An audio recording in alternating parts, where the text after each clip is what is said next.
Бизде телефон байланыш бар экен, кабыл алабыз. Ассаламу алейкум, кош келдиңиз. Алло, саламатсыңарбы? Саламатчылык, угуп атабыз сизди. Мен мындай суроом бар эле. Бул даават жөнүндө абдан жакшы сөздөр болуп атат. Бирок ушунун дааваттын негизги маанисин түшүнбөстөн даават кылгандарды көрүп жүрөм. Мен башкага барбай эле өзүмдүн бир тууганым жөнүндө айткым келет. Бир 40-тын тегерегиндеги менин иним сакалын көкүрөгүнө түшүрүп сакал коюп алган. Тиги кыска ыштан кийип, узун көйнөк кийип, иши кылып ошондой тарапта жүрөт да. Мына азыр эле айттыңар, адам жараткан ар бирин өзүнчө улут жараткан дейт. Ошондой кийингендерди көрсөң жүрөгүң шуу этет ошолордучу. Ошондой кийингендерди кыргызча кийингиле дагы дааватка чыкканда айта турган сөзүңөр болсо анан чыккыла деп кандай айтпайсыңар? Рахмат.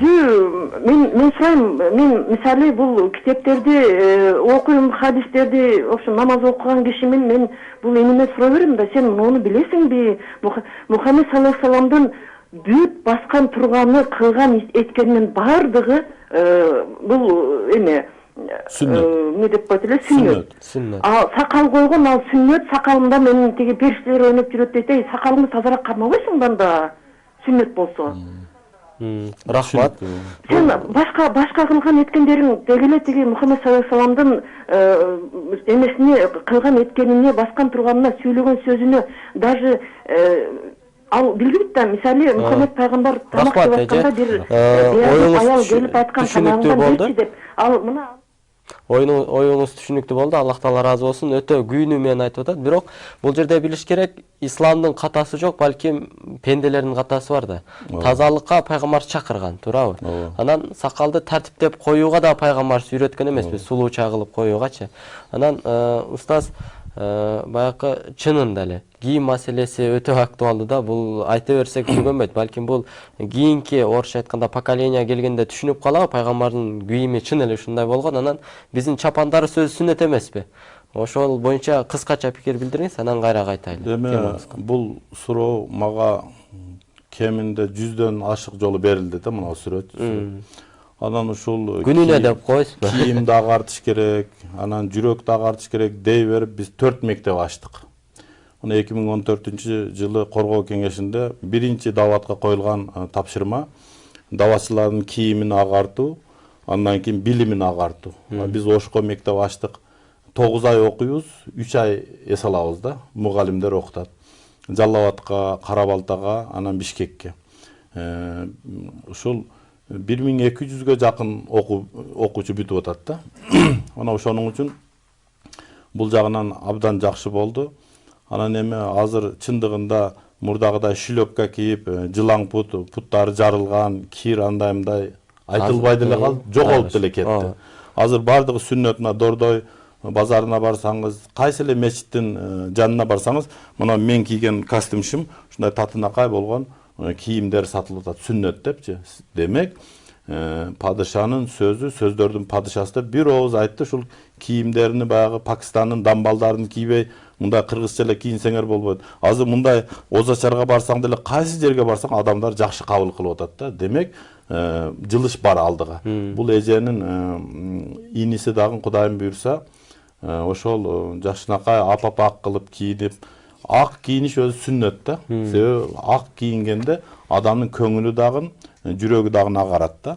Ошонусун албетте мына башыбызда калпак менен Кудайым буйрса даават кылсак, эл деле мисалы үчүн угат, жийиркенбейт, башка кылбайт дегенде ошо туура болот. Бул жакта эс эмес, жылына 4 ай бербесең болбойт. Биздин Амир Индияда биз ошол жака баш ийебиз дегенге кандай карайсыз дейт?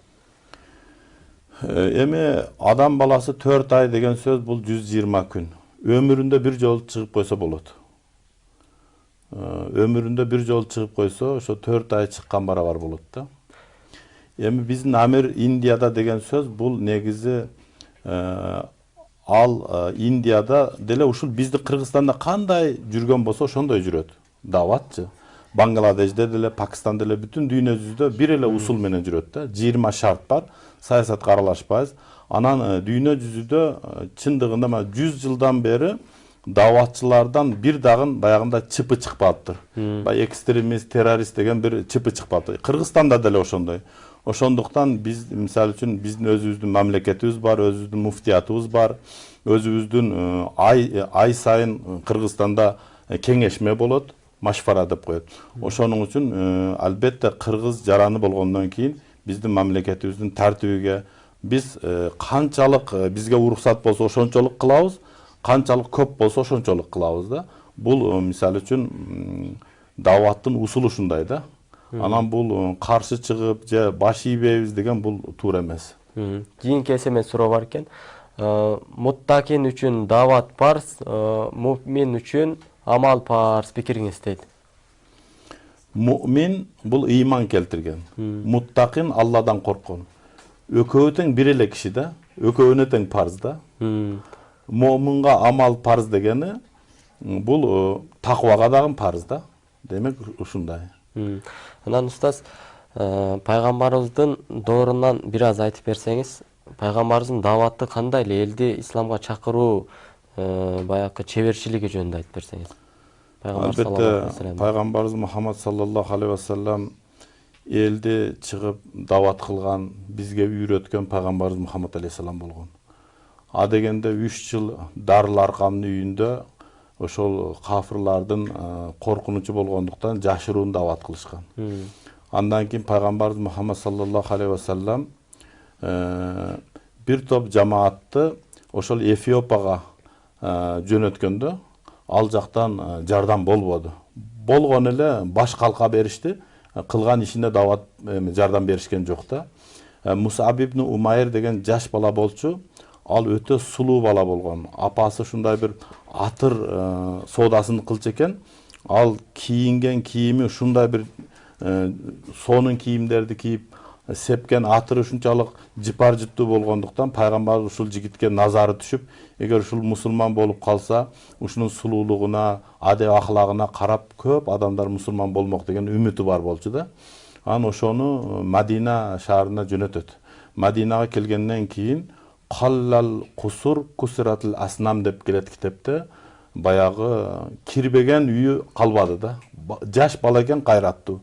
Бүтүн баягы Мадинадагы элди мусулманчылыкка чакырып, ошол көп жардам болду да. Кийин пайгамбарыбыз Меккеде мушриктер кууган кезде пайгамбарыбыз ошол Мадинага барды, Мадина эли жардам берди. Ошол жерден бүтүн дүйнө жүзүгө дин таркады да. Ошон үчүн бул даватта ошол барган жердеги адамдар нусрат кылып жардам берсе, ошол элине пайда болот, жерине пайда болот. Албетте пайгамбарыбыз 40 жашка чейин пайгамбар болгон эмес, 40 жашка толгондон кийин пайгамбар болду. Мухаммад Амин деген атка конгон болчу. Ошол эң ишеничтүү, эң аманатчыл калп сүйлөбөгөндүктөн бардыгы Мухаммад Амин деши да. Анан пайгамбарыбыз элди чогултуп туруп, эгер мен силерге тоонун аркасына душмандар келди деп айтсам ишенесиңерби дедилер. Биз кантип сага ишенбейли деп Курайш ушундай деп жооп берди да. Анан эми деди, мен пайгамбар болуп келдим, ла илаха иллаллах Мухаммад расул деп келме келтириле дегенде, багы намыстанган Курайштин мушриктери көпчүлүгү баш тартышып, сен бизди ушуга чакырдыңбы деп ошол жерден баш тартып кеткен. Өзүнүн жакын эле атасы менен бир тууган абалары Абу Жахил, Абу Лахаб, Абу Талиб дегендер динди кабыл кылбай койду да. Ошон үчүн акыйда китептерде келет. Эгер Алла Таалам насип кылбаса дейт, өмүр бою дарыянын жээгинде жашап, бир уурттан суу ичкенге насип кылбайт дейт да. Пайгамбарыбыз бир деңиз болсо, ошо пайгамбарыбыздын бир ооз насааты Абу Жахил, Абу Лахабтарга насип кылган жок да. Эгер Алла Таалам кааласа дейт, бир билбеген адамды билимдүү кылып коет дейт. Адам ата жаралганда эчтеке билбейт эле. Ушундай билимдүү кылып койду, аны угуп периштелер таң калды да. Эгер Алла Таалам кааласа, отту кызгалдакка айландырып коет. Ибрахим алейхисаламды от кылса. Эгер Алла Таалам кааласа да бир сахип карамат деп коет, керемет ээси. Юнус алейхисалам балыкты ичиде Алла Таалам сактап койду. Эгер Алла Таалам кааласа, суунун ичинен от чыгарып коет экен да. Суу дегенде нөшөрлөгөн жамгыр. Ичинен от чагылган чыгып атабы? Алла Таалам кааласа эчтеке эмес экен да. Ошоның үчүн бул Алла Таалам ушундай улуу зат, асман менен жерди жараткан Алла, бизге бактылуулукту берген Алла. Ошоның үчүн хадисте келет да, Али разияллаху анхуга пайгамбарыбыз айтат: "Я Али" дейт, "Ла ан яхди Аллаху бика ражулан вахидан хайрун лака мин хумурун ням." Сен эгер дават кылсаң дейт, бир адам ыйманга келип калса дейт, Кудайды таанып калса дейт, бул сен үчүн кызыл төөдөн жакшы дейт да. Кызыл төө дегенде арабтар асман менен жердин ортосунда бардык нерседен жакшы деп түшүнөт экен да. Ошон үчүн иншалла элибизге дават аба менен суудан дагы зарыл.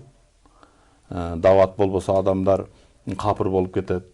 Улут жоголуп кетет дават жок болсо. Мана 14 кылымдан бери кыргыз элинин улут болуп турушуна ыйман чоң түрткү да. Кээ бирлер ойлонушу мүмкүн, биздин араб кылган жатасың. Жок. Качан ыймандуу болуп, Куран окуп, хадис окуп, түз жүргөндө улут сакталат да. Эгерде ал болбосо 14 кылым кыргыз араб болушуна жетиштүү болмок да, туурабы? Араб 14 болом кылымда десе. биз азыр араб болуп кетмекпиз да.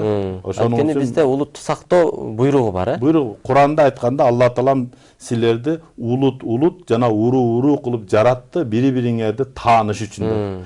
Бул Малайзиядан келди, бул Монголиядан, бул Кытай, бул орус экен деп, ошо өзүңнүн улутуңду билиш үчүн Алла Таалам ушинтип жаратып койду да. Эч мүмкүн эмес кыргыз араб болуп кетишине да. Болгондо эбак эле болуп кетмек. Бизге SMS суроолор келди. Бала канча жаштан баштап даватка чыкса болот дейт. Буну мындай кененирээк кылып, негизи ата балага дават кылууну канча жаштан баштап айтууга үйрөтүш керек? Өзү негизи бала акылына киргенде эле баштап дават айта башташ керек да. Эң эле төрөлгөндө эле эң биринчи уккан сөз Аллах деген сөз угулуш керек. Аллаху акбар деп кулагына 1 секундтан кийин эле бала ыйлап токтойтку. Кээде ошо ыйыны азан менен токтотуш керек да. Андан кийин албетте бешик тербетип атканда алде деген сөз Алла деген сөз. Алла Алла деп тебретет да. Ошол Алла деп атат. Кыскасы, ким жаратканын тааныды, бул чын өзүнүн түзүлүшүн тааныды, бул жаратуучуну тааныды дейт да.